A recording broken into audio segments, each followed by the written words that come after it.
What up guys, Cole here, and what I want to talk about in this video is how to actually increase your sales team's production by anywhere from 50% to even all the way up to 100%, so doubling their production through follow-up. And what we're not going to talk about is the exact follow-up strategies or cadence or like what messages to send. We have all that stuff, but that's not going to be this video. We're actually going to talk about something more important, which is getting a culture, a sales culture in place that really produces the motivation for these sales reps to do a lot of follow-up, because that's the main reason teams fail and the reps don't do follow-up, is really because of a lack of motivation and a laziness that's bred in the culture, and not necessarily them not having all the tools, processes, systems, CRM, tracking, whatever. And just to give you an example of this and really the power of this, when I was a full-time sales rep, a full-time closer, I would do about $400,000 a month cash. Okay, and for our industry, that was pretty good at the time based on what I was selling. There was a lot of units of the certain price point. And most of our sales cycle was about 7 days. Okay, so leads would come in, I would take the call, and within about 7 days, usually they would 1 call close or 2 call close, but usually within about a week, they would close. And for our industry in terms of standards, after that, like most sales reps aren't really gonna follow up past 2-3 weeks tops. Now, part of the reason I was so good is because out of that $400,000 a month cash, about 200 of that was about 1 call close or like within 7 days, but the other 200 was from long-term follow-up and pipeline management. So when I say long-term follow-up, I don't mean like, oh, well, we talked like last week and then we're following up this week. What I mean is I had people I was talking to for a year, people I was talking to for 6 months, 9 months, a long time for our industry at least. For like SaaS sales cycles, that might be normal, right? But people I was talking to way beyond the norm of what was normal in our industry who would come back into the fold and close. And so about 50% of my deals were from like a 1 call close, 7-day time frame. The other 50% were from 6 months ago, 9 months ago, and deals I've been nurturing in my pipeline forever. Now, if there's a SaaS example, maybe your deal cycle is 6 months, but ask yourself the question, do your reps close, deals that were from a year and a half ago, a year ago, et cetera, right? So this stuff will apply to that as well. So basically, here's the thing. How was I able to do that? And since then, how I've been able to transfer that exact skill set to my sales team? Well, everybody wants, when it comes to follow-up, everybody wants to know, what are the right processes? What are the right systems? What is the right follow-up cadence? And while all those things are important, what's far, far more important is cultivating a sales culture, cultivating an environment around the sales team that creates massive amounts of intrinsic motivation for them to do follow-up, okay? Massive amounts of follow-up for that matter. So what's far more important is the key is to create an environment and a culture within your sales team that produces massive amounts of intrinsic motivation with the sales reps to do massive amounts of follow-up. Now, you're probably asking, okay, great. So how do I do that? And just to be clear here, when I say intrinsic motivation means there's intrinsic and extrinsic. So there's a motivation to do things for your reasons, whereas extrinsic is a motivation to do something for external reasons, right? So if I'm like beating down the sales reps and I'm saying, you need to do 10 follow-up touches a day. You need to do this, that, and this a day. They're going to complete those activities, but it's because they're doing it because I told them to, not because they're doing it for their own reasons, right? Intrinsic is them doing it for their reasons, not your reasons. So anyways, back to the question, how do you create an environment and a culture that produces massive amounts of intrinsic motivation, okay? So the step number one, there's 2 steps. Step number 1 is to create a high performance culture to where not hitting projections, not hitting their numbers is unacceptable.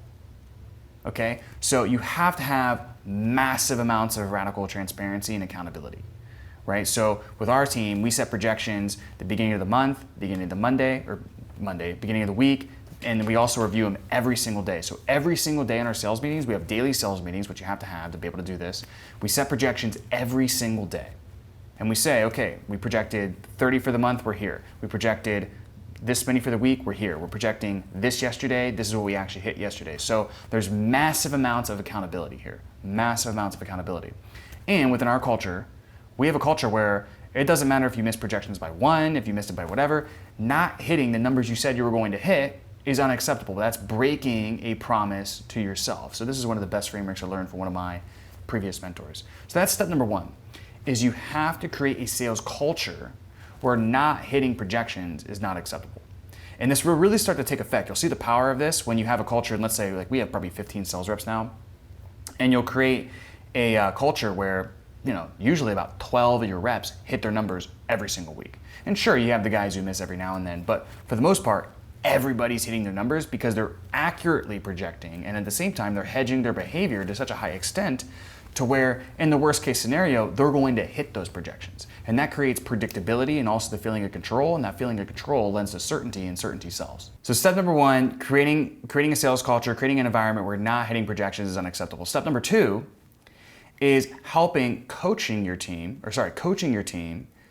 and helping them set projections to where they can actually really only hit those projections through follow-up alone. So for our team, for instance, let's say that the most deals that you could probably hit realistically through a one-call close, just relying on inbound leads alone and not doing any self-gen, any follow-up, is like 4 deals a week.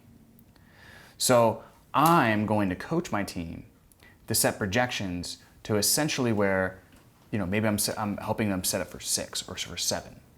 Okay, I want them to set their projections so high to where essentially they could do everything right. They could do their own self-gen, their own follow-up. They could just tear apart their pipeline, do massive amounts of follow-up, and crush it on the one-call close in their 7-day sales cycle. I want to have them set their projections so high to where they could literally execute a perfect week, and there only to be about 70 to 75% chance that they could hit their projections. Okay? So they could literally do everything perfectly and still miss.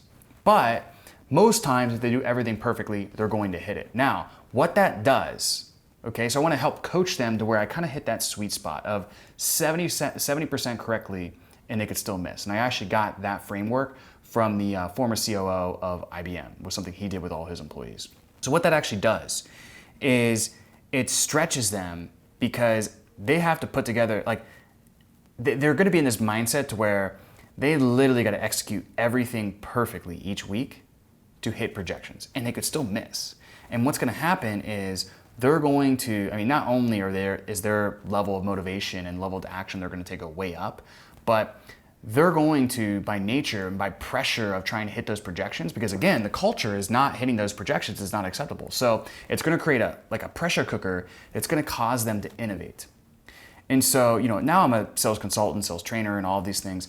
And a lot of what I teach clients is stuff that I innovated while at my former company, because we had these things in place. And I could have executed the perfect week, done tons of crazy stuff on my pipeline, tons of self-gen. I could have been a beast on the phone, one-call close, all of those things, and still I could miss projections. If just there was a weird week or something like that.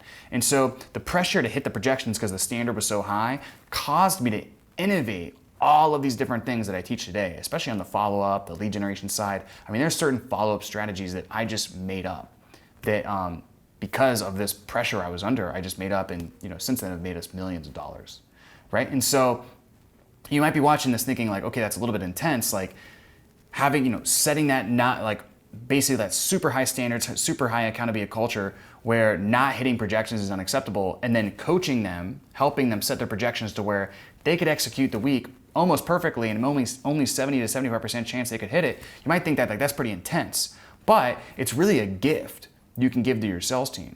They're going to be able to grow, innovate. It's going to stretch them in such a way to where they're going to be able to do things that they didn't even thought was previously possible for themselves. And if you've ever been an employee for a company, one of the worst things is feeling like you're not growing, right? And if you do this correctly, they're going to feel like they're growing, which is going to make them fulfilled. And because you have a standard where not hitting projections is unacceptable, and their projections are only achievable if they do follow-up, because their projections are that high, what's going to happen is you're not going to have to worry about the processes and the systems and the cadence or whatever.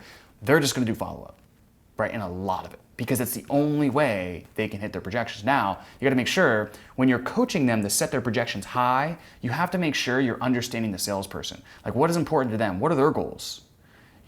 What are the things non-monetary and monetarily that they want for themselves? And so once we understand that, we can understand, okay, well, how much money do they have to make a year through this position to be able to fulfill those things? Then we break that down, okay, that means this amount a quarter, this amount a month, this amount a week. And now when we're tying it to the monetary goals or non-monetary goals that they told us as, let's say we're the sales manager, they told the sales manager that's important. Now we can coach them through how to set their projections in such a way that allows them to achieve those goals or hedges to where they can achieve those goals. So then when we're telling them to set that high projection, maybe they can do 4 one-call close where we're coaching them to set a 7, we can tie it back to, because they want to buy a new home, because they want to do this for their wife, et cetera, et cetera, et cetera. Right? So again, it's playing off that intrinsic motivation, doing it for their reasons, not your reasons. So again, to recap, 2 big key things in creating intrinsic motivation in your sales team. Number 1, setting up an environment and a culture to where not hitting projections is unacceptable, right? High accountability, high radical transparency, not hitting your numbers, saying you're gonna do a number 1 week and not doing it is not acceptable. That has to be big, that has to be there. It can't just be something you say you're gonna do and then you're not gonna do. Like, it has to be there. Number 2 is then coaching and leading the team in such a way where they're setting projections high enough to where those are essentially only achievable through follow-up. Like, they're not gonna be able to only hit the hot deals, the new incoming inbound leads, one-call closes. If they do that alone, they're not gonna hit their projections, right? So if those are high enough to where they're only achievable with follow-up, that follow-up is naturally gonna take place. And the sweet spot, again, is set them high enough to where through, if they did everything perfectly, follow-up, self-gen, one-call close, all of that stuff all together, maybe a 70% chance they're gonna hit it. Because that is going to stretch them to levels they never knew were capable of. So that's all I got for this video. Hopefully that was helpful. If you liked it, drop a comment below, subscribe to the channel, give me a like, and we'll see you in the next video.